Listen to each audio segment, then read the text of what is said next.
to acknowledge some of the SU faculty and staff who are viewing tonight's event, including from our advancement team, Melissa Camora, Melissa Salazar, and Susan Kreischer. My colleagues from the Department of English and Creative Writing, Glenn Retief, Matthew Null, Betsy Verhoeven, Lawrence Roth, and Silas Zobel. Gary Fink, Emeritus Charles B. Degenstein Professor of English and Creative Writing is with us. Siobhan Patel, Professor of Earth and Environmental Sciences, Rebecca Bilson, Admissions Counselor, Anna Henderson, Payroll Specialist, Human Resources. So Tara, as you can see, you've attracted a great crowd. Thank you all for being here and joining us tonight. And now it gives me great pleasure to introduce tonight's author, Tara Laskowski, whom I first met virtually this past May, right after she'd won her second Agatha Award at the Malice Domestic Fan Convention, which I learned about from Gary Fink. Tara is the author of tonight's featured book, The Weekend Retreat. She is also the author of The Mother Next Door and One Night Gone, which won an Agatha Award, Macavity Award, and Anthony Award, was a finalist for the Mary Higgins Clark Award, Left Coast Crime Award, Strand Critics Award, and a Library of Virginia Literary Award. So you get the picture. Tara is also the author of 2 short story collections, Modern Manners for Your Inner Demons and Bystanders. She's published stories in Alfred Hitchcock's Mystery Magazine and Mid-American Review, among others, and is the former editor of Smoke Long Quarterly. Tara earned a BA at Susquehanna University and an MFA from George Mason University and currently lives in Virginia. So welcome, Tara. Thank you. That was like my long bio. You didn't have to read that whole thing. You know, we're doing it up. And then I won't talk for a long time. So I'm getting to introduce everybody. But before I introduce Grey, I actually need to do a little bit of exciting news here, because Tara has generously offered to give away a signed copy of any one of her novels to one attendee of tonight's event. So before I continue with my introductions, Tara, I'd like to ask you to pick a number between 1 and 77. 21. Okay. So the alumni office will identify to me the 21st registrant, and then we'll announce the winner before 8 o'clock. So everyone hold on to your winning tickets. I'd now like to introduce Grey Weatherford-Brown, who will be asking Tara a series of questions about the weekend retreat. So Grey is a senior creative writing and English and publishing and editing major from Pittsburgh, Pennsylvania. She is also a student intern in the Department of English and Creative Writing and a very talented writer. Welcome. And Grey, the floor is yours. Thank you so much, Dr. Dent. I'm super excited to be here tonight, and it's a true honor to get to be part of this. And I'd like to jump in to talk about, Tara, your narrators. I think one of the most interesting things for me was the jump between narrator to narrator. You focus entirely on women, however. Only the female characters really get their voices heard in the story. And I was curious why you chose to voice those female characters as your narrators. Yeah, thanks. Thanks for that question. It's actually a question that other people have asked me before. And it was interesting to think about it because I wanted to sound coherent when I answered that question. But first, I want to thank everybody for tuning in. This is really lovely. I'm very excited to be here. And I know everybody's very busy and their schedules are crazy. So I really appreciate people tuning in tonight to hear us. So, but yeah, so my female characters. So the challenge with the weekend retreat is there's basically 6 main characters. There's 3 couples and the 3 siblings, and I could not really do 6 points of view because it would have driven me crazy. It probably would have driven readers crazy. And so I had to pare that down. And when I was thinking about who should tell the story, one of the things I thought about was different ways into the family. And so the 3 female characters felt the best choice for me because I have Harper, who is the insider, right? She is part of the family. She is the twin sister. And so she's been part of that family her whole life. And then there's Lauren, who's the contrast, new girlfriend, right? She's coming to visit the family for the very first time. She's the complete outsider. And so her perspective on the family and who these people are is completely different. And I think can lend an interesting aspect to the book and how we perceive the family. And then you have Elle, who is sort of straddling both of those lines, right? So she is a member of the family in that she's married into the family, but she's still an outsider. And that, I think, brings with it some really interesting challenges for her and an interesting perspective as well. So that's kind of why I think I picked those three people. I just wanted the readers not to have the same, like I wanted a different viewpoint and a way into the family and what's happening over the weekend. And so they seemed like the best choices to me. Yeah, and you mentioned challenge. I imagine there's a lot of challenge involved in writing this book. What do you think was the most difficult aspect? Well, we're only here for an hour, so I cannot go through my long list. But yes, this book in particular was super challenging for a number of reasons. One of which is that I was writing almost a completely different book. It was still set at a winery, but it was completely different people, and wrote almost the entire book before I realized that it wasn't working. And so about 6 months to my deadline, I completely trashed it all and started over. So so that was challenging. But I think when if I'm looking at all of the things that I think were difficult about this book, I think it all boils down to the fact that it takes place only over 3 days.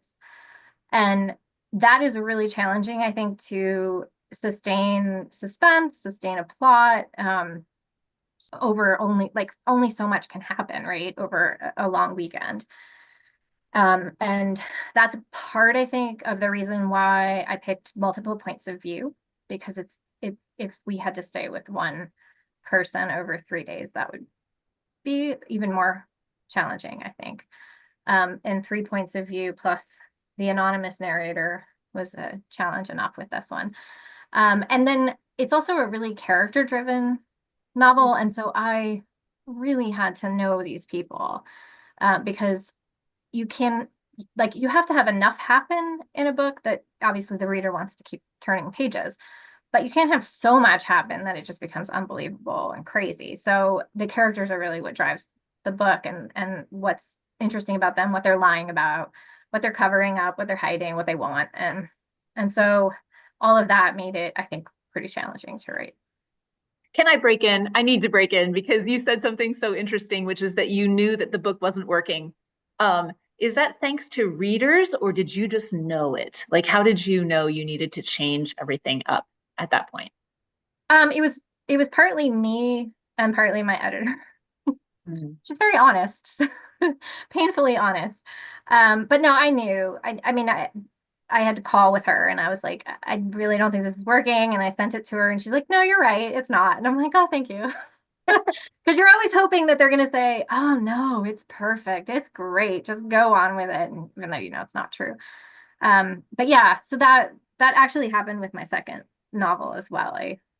I wrote even more of that one before I tossed it out. So I guess this is just my horrible writing process, but the one thing you did end up holding on to was that setting, which I have to say was really vivid throughout the piece. I felt like I really felt inside the mansion, inside the estate. How did you build that setting? And did you take inspiration from any real life place?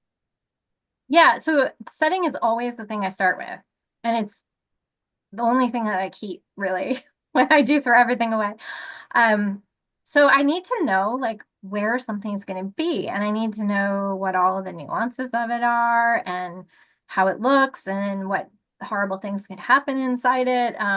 And so that I always start with the setting. So for this one, I had chosen a winery because I knew I wanted to write a sort of locked room style mystery. I love those. Like, they're one of my favorite things to read. And I love the idea of people being trapped somewhere and not being able to really reach out to the outside world or just be able to leave. And it's very hard to do that in the modern day, right? With cell phones and connectivity and access to everything. But I thought a winery would be an interesting twist on that because they are fairly remote, some of them, and you have to go down these dirt roads and you lose cell phone connection. And so, I mean, it could be realistic that people could get trapped there. And so that's why I chose a winery. I also really like the idea of the luxury of a winery, and yet it can also be kind of creepy in certain ways. And so there was a nice tension there too, that I really liked. But in terms of my settings, definitely that's the first thing that I go to. And for this one, I at one point when I was almost done with the draft, not the one I threw away, but the actual one, I realized that the house that they are all in, the big mansion, that I had all these rooms that they were in. They're in a game room, they're in a library, they're in the kitchen. And I had not pictured in my head, do they walk down the hall? Is it across, that like I just needed a physical floor plan. And so I asked my son, who was 11 at the time, he's 13 now, and he wants to be an architect and he loves drawing floor plans and houses and all this stuff. And I said, if I tell you what rooms are in this book, will you just draw me a floor plan so that I can see it? And I thought he was gonna, maybe some boxes and like, oh my gosh, it's like the most elaborate, it's the most elaborate, beautiful floor plan. And he drew me an estate map as well. And it's actually on my website, my author website. If you go to the book club extras, you can download them or at least view them. And I was just floored. And my editor actually wanted to put them in the book, but because of the detail and like the scale, it didn't work out. But he did such an amazing job. And that really helped because then I could look at it and say, okay, this is where their bedroom is. So if they're coming around the hallway, like this is what it would look, So anyway, that was very helpful. So now he's going to have to draw a map for every book that I write. That's so amazing. I had no idea that your son was involved. That's really amazing. Yeah, he was very happy about it too. He was at my book launch party and we printed out copies of them and he was like signing them for people. It was very cute. That's so fun. Yeah. Did he put in the secret tunnels? Did he know about the secret tunnels? He did. He Okay. was very mad at me because apparently the house is not up to code. So don't tell anyone. But apparently it's like impossible, like the way that the thing would have to maneuver. He had to like get rid of a doorway because they would have basically been passing through an open doorway. And then he told me that that room was not up to code because it would need an extra door exit or something. So that's great. And Advancement has just told me that they will put a link to your author website in the chat so people can go and try to find those pictures that your son drew as well. Awesome. Thanks.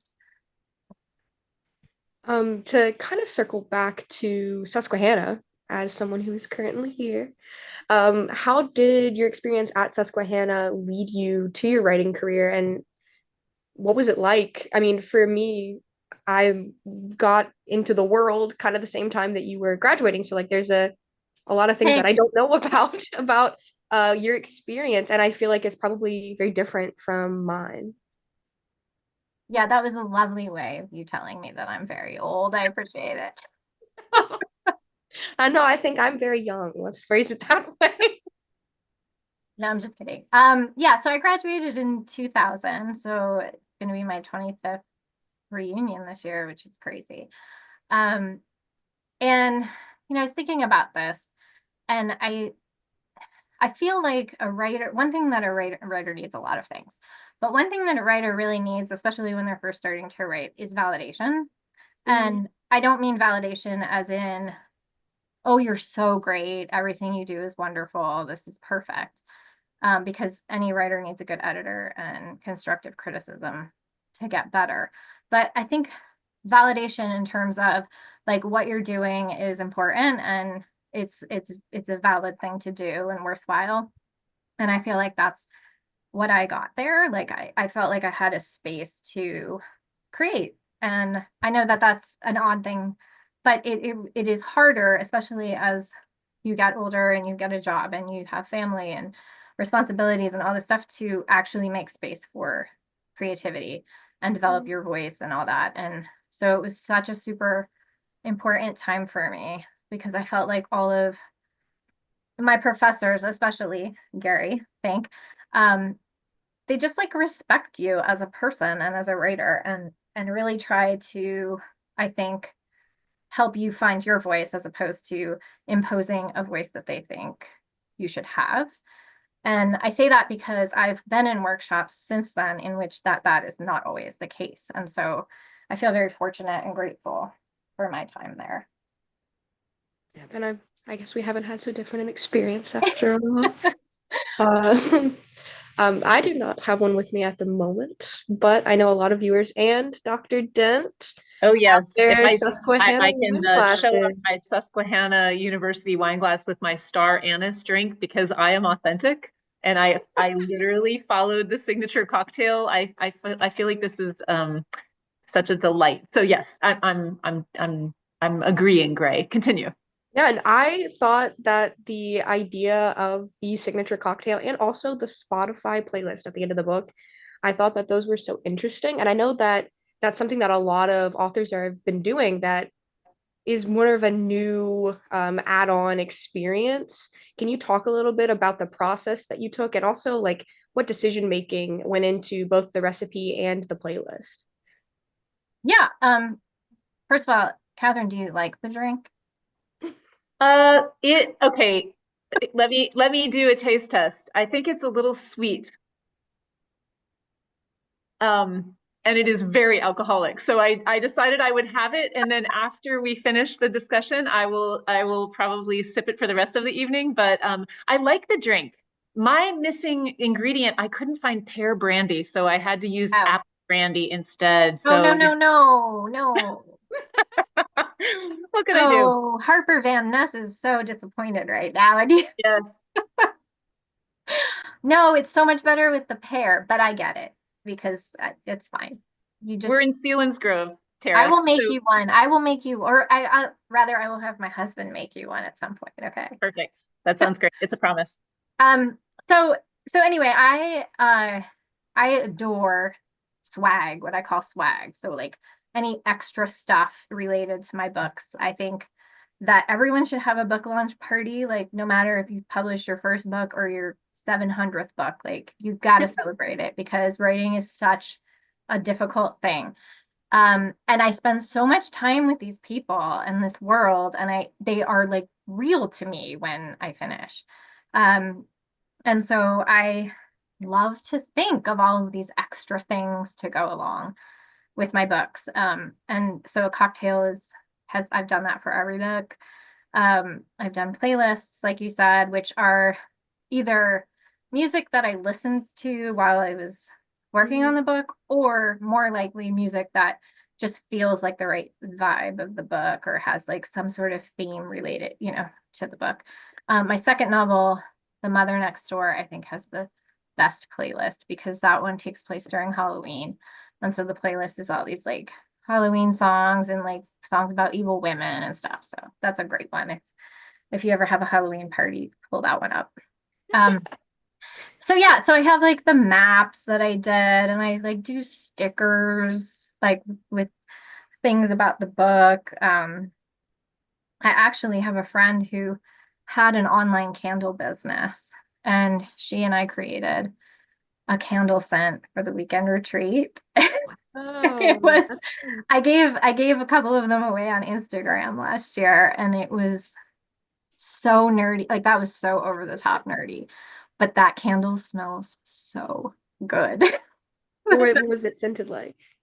It had I forget what it says on the label now. It's hilarious. It's like money to burn and leather and guard. It's like a floral, but there's also like a leather, like sort of rich people-y smell, and it's just really complex and evil. It's fun.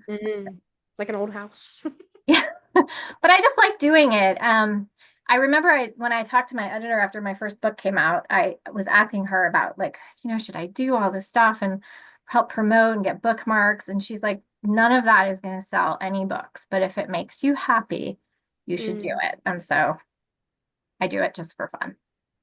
I feel like in our editing and publishing and editing conversations, there are the people who are creating magazines at SU right now, for example, are also, and with the SU Press, which launched last year, they're talking about swag. So I feel like that conversation must be happening on the level of some publishing houses as well, if not Graydon. Yeah. Yeah, and I mean they're not like against it or anything. It's just that it's not, it's not like a must-have, I guess is what they're, yeah. But Phew, that's good because I am not good at thinking of things like that. So Oh, it's me fun. either. Yeah. We've been struggling with that, I'm sure. But speaking of all of these different interests of yours, I feel like that is a lot to kind of balance. And as someone who is hoping to one day grow into the world and be a writer, how do you do it? Like, how do you have a job and have a family and write? Do you feel like that balance is something that comes easy, or is that something that you've really had to work for? It's definitely something that I struggle with a lot, and it's not an easy thing at all. And I have a full-time job and I have a child and I have a family and sometimes I like to watch TV. And so like I was saying before, it's easy for the creative stuff, I think, to go away. Um, and and so you have to really make it a priority. And one of the things that I realized after I had my son was that I'm not gonna ever have that luxury of 3 hours where I can go for a walk and I can wait for the muse to come and I can calm down and read. And like, I have 15 minutes that I can edit a paragraph, or I have 45 minutes on my lunch break and maybe I could just draft a scene. And it's not ideal in any means, but until someone pays me like a tremendous amount of money for my books, like that's just the reality. And so I think one piece of advice I have for people is that you just have to find the time to make it a priority. And like it sounds stupid, but clearly you're not going to write anything if you don't actually sit down and write. So um so it's not going to always come out perfect. And I'm talking to myself here while I'm saying this, like, because I really want it to come out perfect the first time. And I've had to really convince myself, like, just write badly. It's fine. It'll be good. Like you come back and it won't be as bad as you think it was. Um, but really it's just about making it a priority. And that's really, really hard, but that's kind of what you have to do. I don't know. I'm not sure that that was a great answer, but it really is not, there's no magic potion. It's just kind of like you have to treat it like a job. Yeah, you have to work. What does Yeah. your writing process look like? Like, not necessarily just for the weekend retreat, but like, do you have a go-to set down and work for this amount of time? Like, do you need to be in a certain place? No, I don't. But I do actually write on my lunch break a lot because Mm. I've tried to write at night after I get done with work, and I find that I'm really burned out at that point, and it's very hard to be creative. So a lot of times I will take my lunch break and work, but it's hard to go from I edit a education magazine as my job. So it's hard for me to go from editing some piece to then let's write fiction. And so I actually do have a slight ritual if I'm home. And that is moving from one chair to another. So I have a rocking chair behind me and I actually sit in that when I like write because I just want to move across my office, and it's like setting my brain a little bit. So I'll sit in that. Sometimes I will light a candle. Sometimes I'll put like brown noise on or something like that just to have something in the background that will like lessen distraction. But I don't have to do that, but it is nice. I think there is something nice to be able to reset your brain a little bit and say, okay, this is creative mode time. So I want to Yeah. geek out on you a little bit and ask, do you write longhand or do you write on your laptop when you're first getting into a draft? I'm teaching a novel workshop right now, and a lot of my students, well, they have very strong opinions about very different methods, and I'm curious what you use. I always write on a laptop. Yeah. It's just, it takes too long to do longhand and then transcribe it. Like my brain, like I can't write fast enough. So, Mhm. but I will say that I bring, I have my phone with me all the time, and I have various notebooks, and I keep them in places. And I definitely, I have a notes on my phone. That's all stuff about the book I'm currently doing. It's crazy long, and I don't even know what half of it means, but like something will come to me and I'll just note it in there, or I'll write it on a notebook in my notebook, because when I do sit down to write, it's always nice to kind of know a little bit about what you're going to do that day. So you're not just staring at the screen so. Gray, I know you have more questions because I got to see your list of questions, but I'm going to switch it up and give a little bit of space for, there are 5 questions in the Q&A, and I'll sort of space those out. And I think if we have time to end with one of your questions, we will. We'll see how it goes. So this one though, is a good crossover with something that you had wanted to ask. So this is an anonymous attendee who has asked this question, Tara. The writer asks, the attendee asks, mysteries are always so full of secrets. I think I can make this visible to everyone. Mysteries are always so full of secrets. What's your trick to keeping track of who knows what? How do you choose when to reveal those secrets, these secrets? Well, that's a really good question. Yes, absolutely. They're full of secrets. Like you can't have a character that doesn't have a secret, or why are they there? Right. And I think for suspense and thrillers, like especially, I feel like readers are expecting not only a twist or a reveal, but then a twist on that twist. So it gets harder and harder to surprise readers, and especially people who read a lot in this genre. In terms of me keeping track of them, I have a terrible writing process, and I should probably be like more organized and have an outline and have all of that on a spreadsheet somewhere, but I do not. So it's all like I just keep it up in my head. And I mean, I do have somewhat of an outline in terms of I don't know if you guys have ever heard the metaphor of writing like you're on a dark, like you're driving down a dark highway. And so you can see a little bit ahead of you because of the headlights, but you can't see like the whole road beyond. And so that's sort of how I think I write novels, and that I plot a few beats ahead, but I don't always quite know how it's going to turn out or who the bad person is going to be. So I'm more of the writer who writes and sees what the characters do, and then kind of go from there. So they sort of tell me, and I don't mean that in some artsy way, but a lot of times the characters will surprise me as I'm writing, and I have to kind of follow what they're doing. Well, I hope that answered that question. I'm going to move on to the next one, which is from Nancy McCluskey. And Nancy asks, what caused you to write this particular story?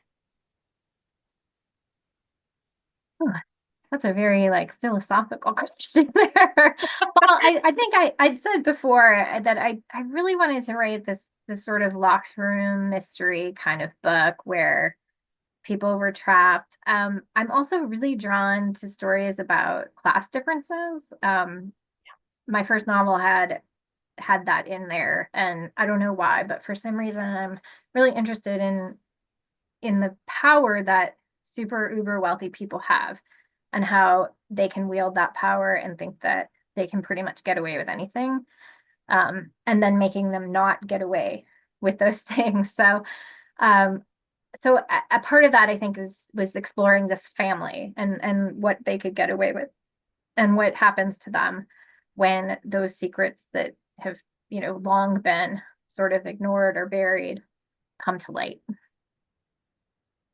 Mm-hmm.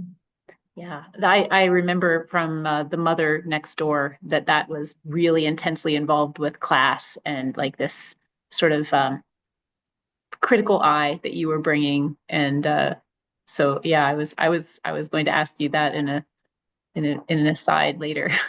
Yeah, and even like my second novel, which is about like these competitive moms, on this cul-de-sac, like even that is that there's an element there that they think they can get away with anything. So you know, that's actually the one I was talking about. Although now I'm thinking about it, and your third, all three of your novels are dealing with class in interesting ways. So absolutely, yeah.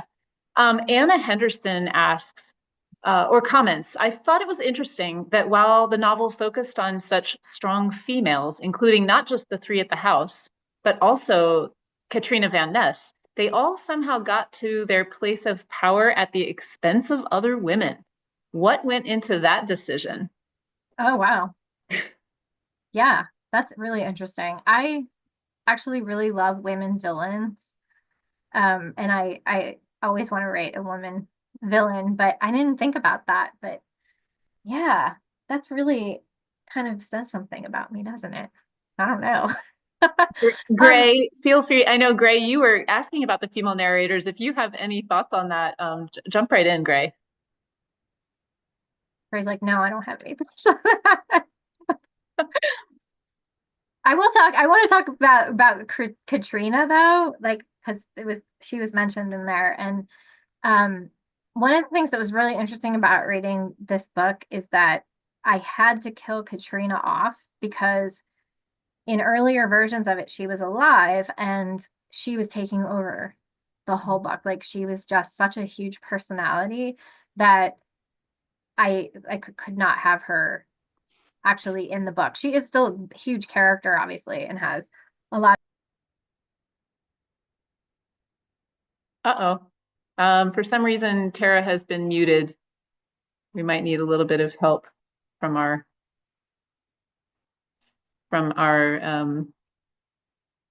advancement team. Tara, are you able to? No.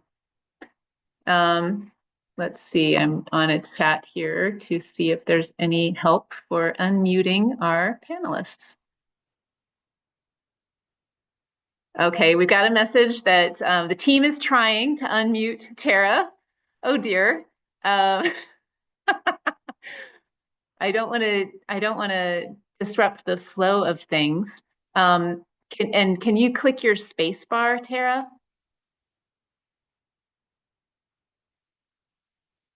That doesn't seem to be working.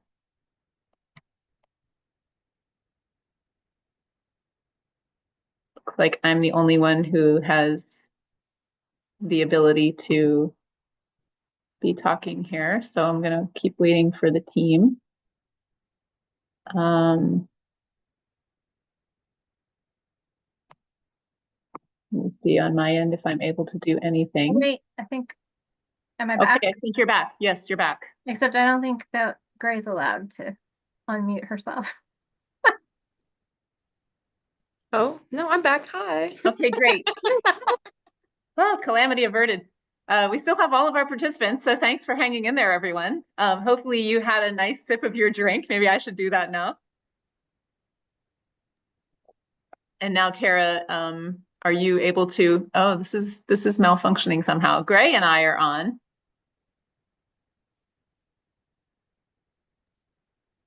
Oh wait, are we back? Are we all back? Okay. No one touch anything.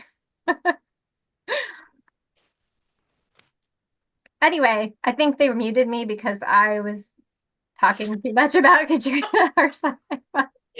Well, you were saying that in another version, she was taking up too much space on screen, and I guess I'm thinking about the mistaken identity character. You know, she's actually, and I think that people who have read the novel maybe know what I'm going to say without giving this spoiler, but there's a mistaken identity there, and so I can imagine how she was a fascinating kind of figure for you.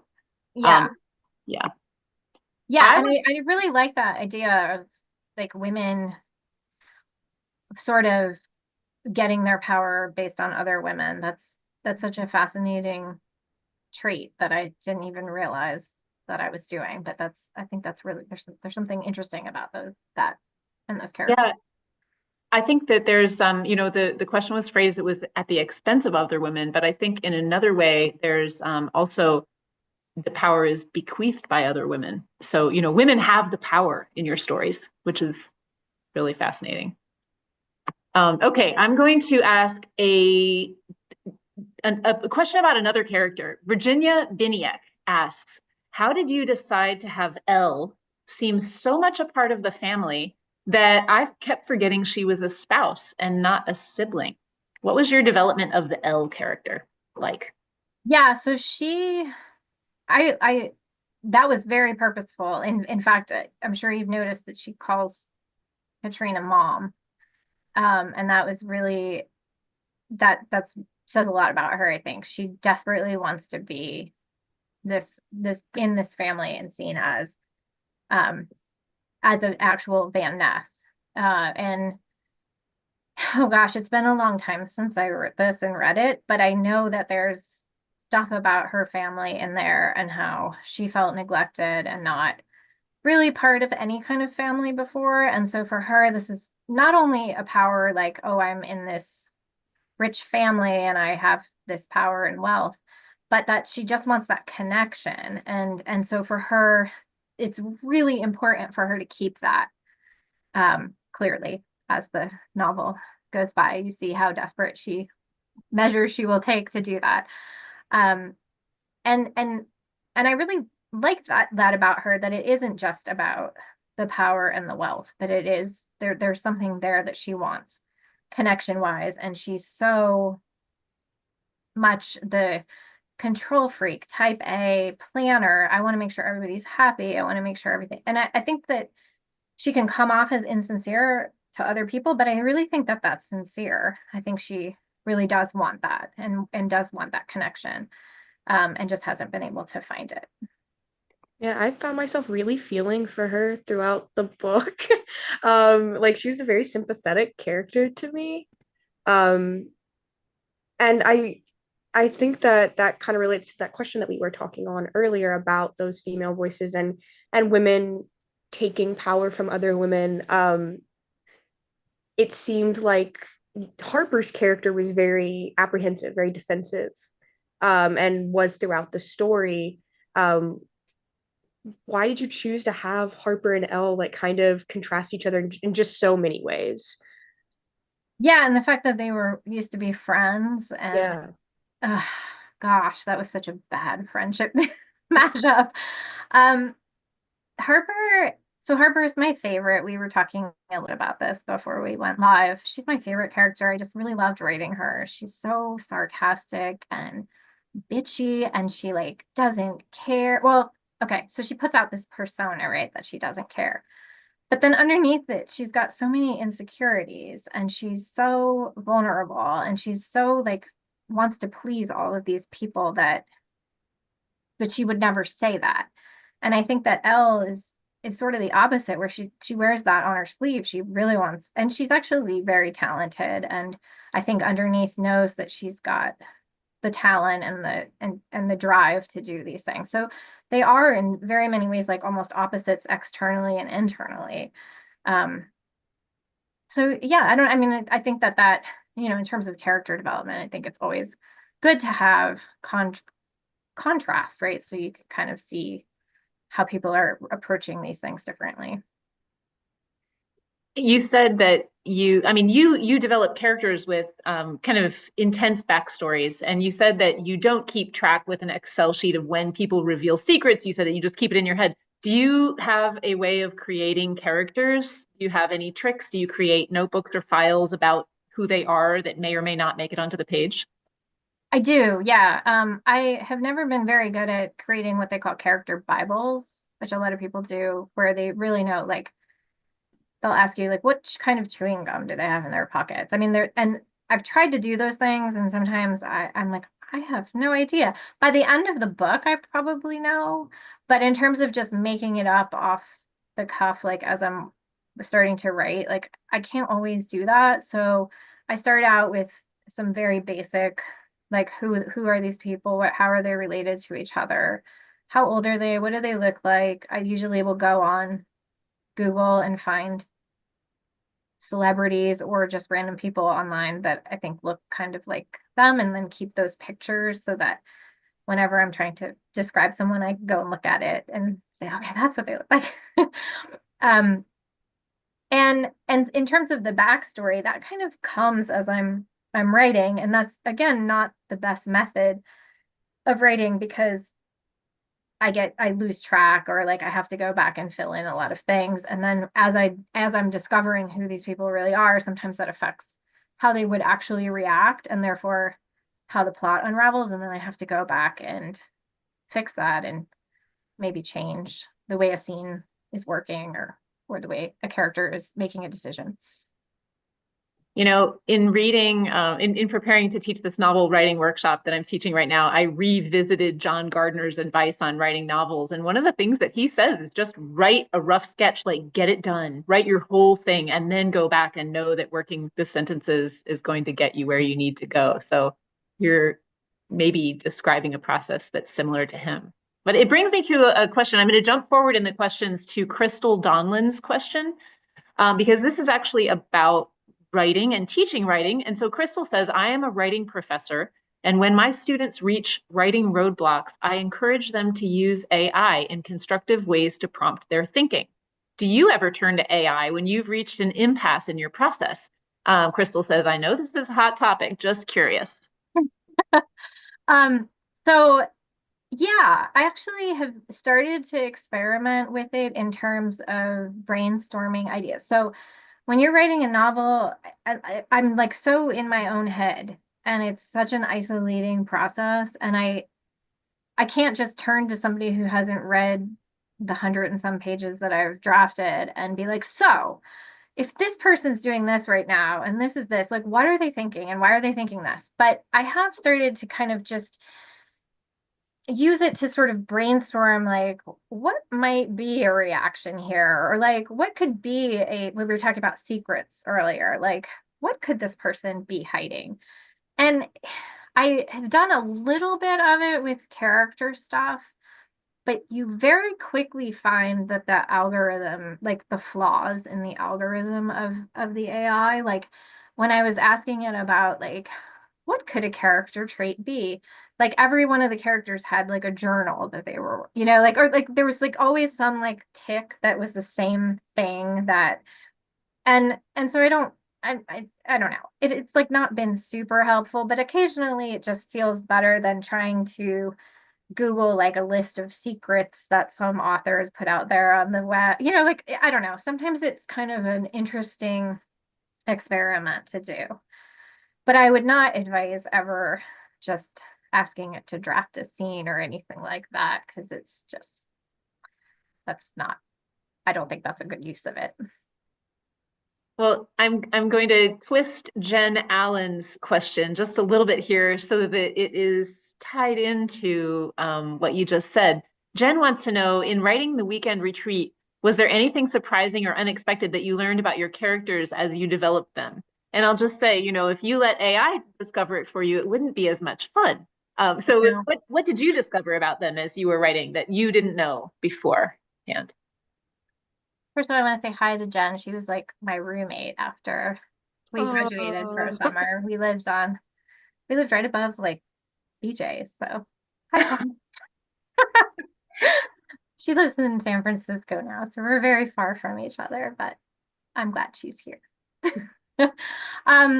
In terms of surprises, oh my gosh, it's been so long. Like I was actually reviewing this like book before we got on, just to kind of say like, oh gosh, what is this about, and there were a ton. I mean, I feel like with Harper and her bruise, right? And then is it Todd? Todd Christie. Todd Yep. Christie. He like I didn't know they were having an affair until they were having an affair. And I'm like, oh, that's really interesting. And I wasn't sure like what exactly happened with her bruise at first. Like she just had one. And I'm like, that's really interesting. What happened there? And so that sort of thing developed, that story developed as I went on. And I was just I guess I was just curious. And as I was writing her, I kind of figured out, okay, maybe this is what would happen with that. So I think a lot of times it really is just writing the scenes and sort of seeing what plays out. Like I think a lot of times my subconscious will put details in that then later when I go back, because I've thought of a new plot line or something, I'm like, oh my gosh, those seeds are already there. Like that's actually on the page to some degree already. And it's very interesting the way your brain works. I would like to ask a question from Julie Buckingham, who actually has given us two questions. So I'll let you know what both of them are. The first one is, are there any lessons or takeaways from your writing classes at SU that stick with you when you still when you write? And then the corollary is any particular professors whose voices you still hear in the back of your mind while you write. And Julie says, 2009 writing alum here. Also, Julie wants to know, I'm curious if you're working on a new book now, and if so, can you share anything about it? So, two-part question.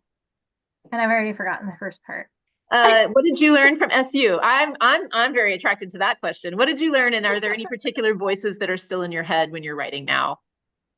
Yeah, I learned, well, I've already mentioned Gary, but or Dr. Fink, I should say. After I graduated and he was like, you can call me Gary. I'm like, that's weird. But yes, I still hear his voice a lot in my head when I'm working on scenes. And gosh, I don't know. I mean, it's been 25 years. I'm old. I don't remember these things, but it was just such a foundational time. Like I don't know. It was the first time when I realized that writing short stories was like a really a good pursuit, and that you could say a lot, and feeling like that was a valid thing. I don't know. I mean, I keep repeating that, but it was just such a huge deal for me. You know, Tara, just was there a big difference for you when you went to get your MFA? And can you reflect that difference for us a little bit between being an undergraduate and being a graduate student? Yeah, I mean, by then, like I obviously was very deliberate in knowing that I wanted to keep working on my writing.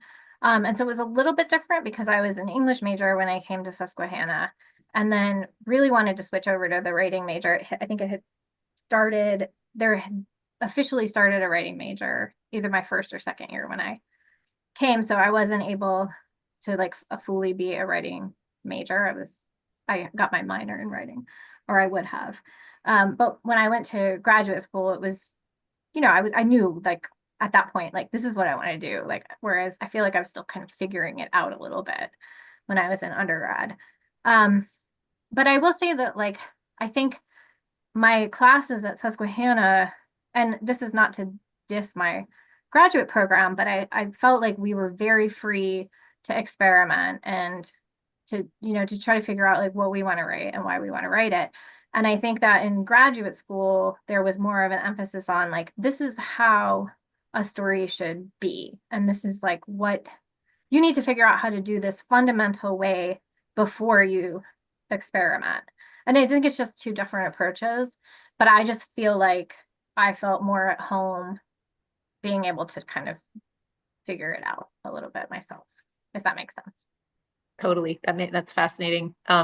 Julie's other question is, what are you writing now? Will you share any of it with us? I know this is really on your mind. So are you interested in telling anything about the current book project? Yeah, so my next novel is coming out in January of 2026, if I can actually finish it. And it's tentatively called The Cold Read right now. At least that's what it was announced as.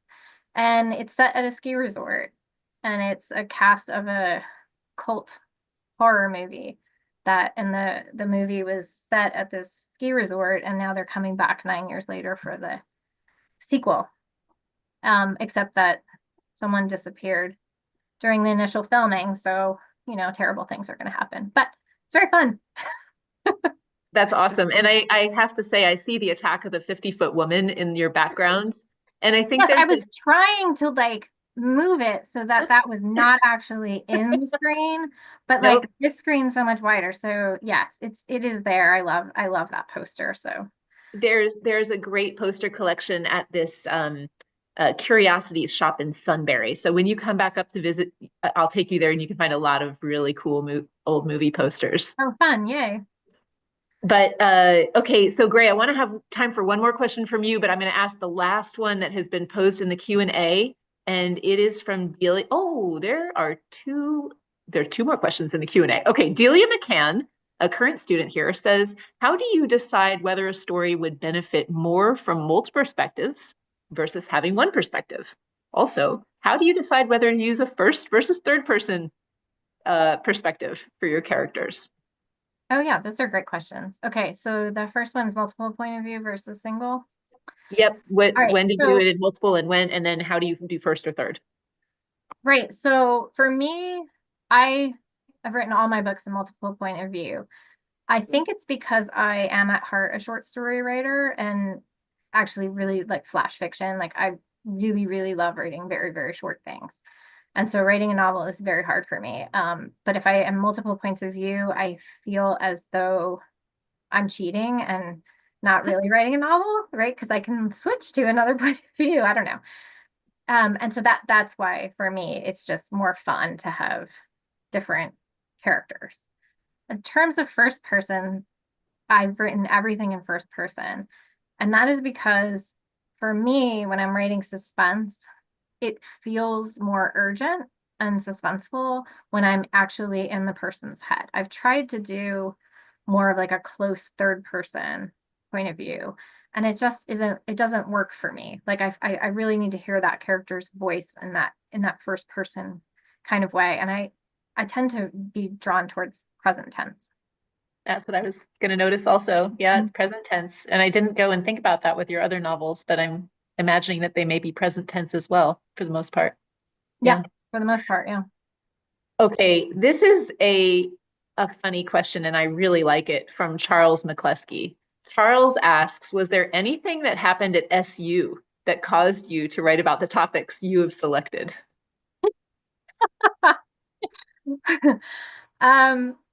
No, let's just leave it at that. I have a lot of fond memories of my time. There were no dead bodies that I know of. So There will be no expose tonight of the murder in Hassinger Hall. No. no. No. Gray, do you have a final question that you'd like to, kind of lead off the end of the evening with? Sure. I think it'd be nice to end on a fun one. You talked about a little bit about Harper, that being your favorite character, I think. What's your least favorite character? Yeah, so I definitely love Harper. I love all of my characters, and I will say that it's very hard for me to make bad things happen to them because like I really have to push myself to make bad things happen to them. Um, but I did this activity with a friend of mine for his newsletter where he was asking authors to play the Kiss, Marry, Kill game where you pick three people and you have to throw one of them off a cliff and you have to kiss one of them and you have to marry one of them. And so for my book, I picked Lucas to kiss because I think he would be fun to just have a little fling with. I picked Elle to marry because she's very organized and I am not. And I think that we would complement each other well. And I threw Zach off the cliff. He's such a golden boy and he has not a care in the world and he's very self-centered and And weirdly violent. Yeah. So I don't know what Lauren sees in him, but Well, I agree with all three of those choices, I have to say. yeah. Do we think we have time for one more? Or are we ready? If we do a quick one more, we can do one quick question, Gray. Let me see. Oh, here's a good one, especially because there might be some people from your class here, Dr. Dent. Do you have any tips for suspense writing? You write a lot of mystery. You said you read a lot of mystery. It's one of your favorite things to read. In a novel, it's a very long time to hold your reader in suspense. How do you do it? Yeah, this is not an answer that's very quick, Gray, but I will try my best. I think I've learned that you could actually be very suspenseful with tiny little moments. And it doesn't have to be everything like the traditional cliffhanger at the end of a chapter, like it doesn't have to happen, right? You don't have to have somebody die at the end of every chapter or some like explosion go off or something. All you have to do is withhold a little bit of information, right? Like somebody gets a text message, but you don't know what that text message says. Or somebody's looking very strangely like out the window, but you don't quite know what they're seeing. Just like leaving little tiny unanswered questions that then the reader's like, well, I gotta find out what was in that box. What did she open? What was in that box? I think that's the key. Yeah. Which is my perfect segue to my 7 o'clock and 58 minutes remark, which is that bit of information we were withholding, which is who wins the novel. The signed copy of the novel has just been sent to me. And so I'd like to say congratulations to Greg Burke of 95. The alumni office will reach out to you to find out what book you chose and confirm your mailing address. So Gray and Tara, that was fantastic. Thank you both so much for joining us tonight. Thank you. This was really fun. I appreciate it. Yeah, thank you so much. We can't wait to read your ski resort cult movie book, Tara. That will be, as soon as that's out, I hope you'll let me know. So before we sign off entirely, I want to let everyone know about upcoming alumni events, including Breakthrough, our student and alumni networking conference, which is February 10th through 15th, and Tara will be back with us for that. One SU Day of Giving, which is on Tuesday, March 12th. The Signe S. Gates and Don G. Muller Women's Leadership Dinner on Wednesday, March 19th in New York City. Homecoming Reunion Weekend, October 24th through the 26th, which we will be hosting a Writers Institute Department of English and Creative Writing reception again. So I hope that those of you who have this major will come back and see us. And for more information about these and other events, we'd like to send you to our website, www.susque.edu/alumni. Okay, good night, everyone. Thank you so much.